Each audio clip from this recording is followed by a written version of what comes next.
Imagine standing at the edge of a vast glacier, the air sharp with cold, the ground littered with stones, shaped into tools by human hands.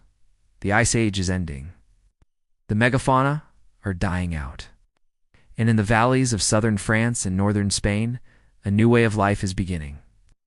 This is not just survival, it is the dawn of the Azilian Industry, a mysterious culture that bridged the gap between Paleolithic hunters and the first farmers of Europe. Hello, and welcome back to Whispers of Lost World. I'm M. Noman Rashid, and today we are diving deep into one of the most overlooked yet fascinating chapters in human history, the Azilian Industry. Damn. By the end of this video, you'll understand how Azilian people adapted after the Ice Age, what their tools tell us about survival and creativity, and why archaeologists believe this culture represents a turning point in European prehistory. Stay with me, because this story is not just about stone and bone, it's about resilience, imagination, and the spark that kept humanity moving forward. The Azilian Industry emerged roughly 12,000 to 9,500 years ago, during what archaeologists call the Epipaleolithic period. Europe was transforming in dramatic ways. The massive ice sheets that had dominated the continent for tens of thousands of years were retreating. Forests spread across lands that had been barren, frozen plains. The mammoths, woolly rhinoceroses, and giant bison were dwindling, replaced by smaller game like red deer, wild boar, rabbits, and birds. The rivers and lakes teemed with fish. For the Azilian people, this shift was both opportunity and challenge. Their Magdalenian ancestors had thrived as hunters of great beasts, creating spectacular cave art like that of Lascaux. But now, life demanded something different. The Azilians became adapters, innovators, and survivors of climate change on a scale humanity had never experienced before. One of the clearest windows into Azilian life comes from their tools. Unlike the elaborate, finely crafted spear points of the Magdalenian era, Azilians produced microliths, steeny stone blades often set into wooden shafts to create arrows, harpoons, or cutting edges.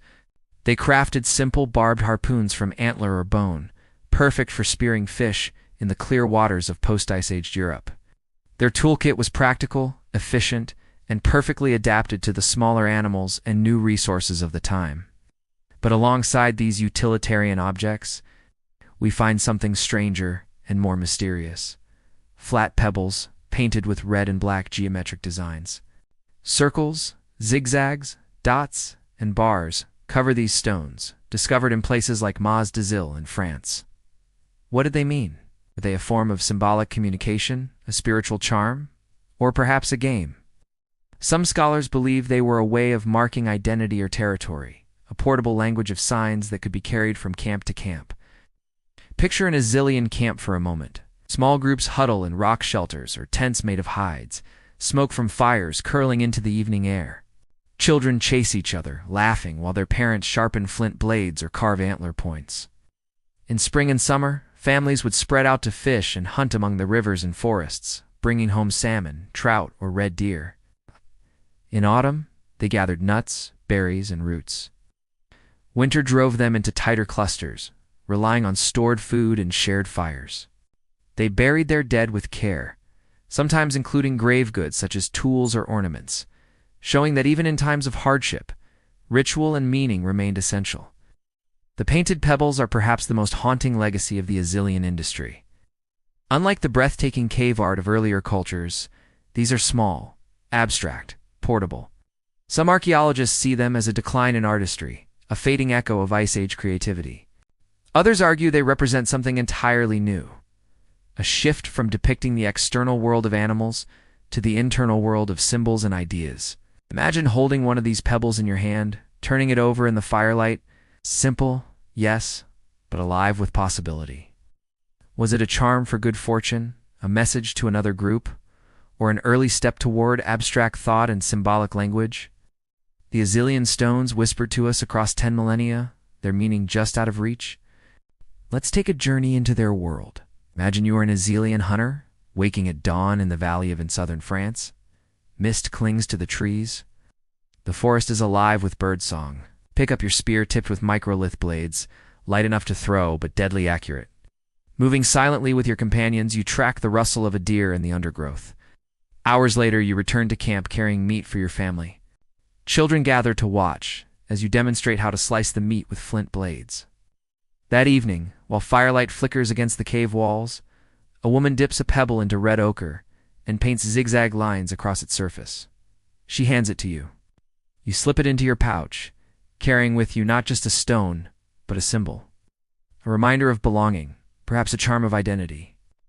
This is how the Azilians lived ordinary acts of survival intertwined with meaning, art, and resilience. And it is this combination of practicality and symbolism that makes them so fascinating. They were neither the grand artists of the Upper Paleolithic nor the settled farmers of the Neolithic. They stood between worlds, adapting to new climates, inventing new tools, and carrying forward the traditions that would ripple into the future. Eventually, the Azilian industry faded, giving way to later Mesolithic cultures and ultimately the Neolithic revolution of farming. But their legacy is clear. Their microliths paved the way for advanced hunting weapons. Their symbolic pebbles may have planted seeds for later systems of abstract communication. Most importantly, their adaptation strategies show us that humanity's greatest strength has always been its ability to change, to invent, and to endure when the world transforms.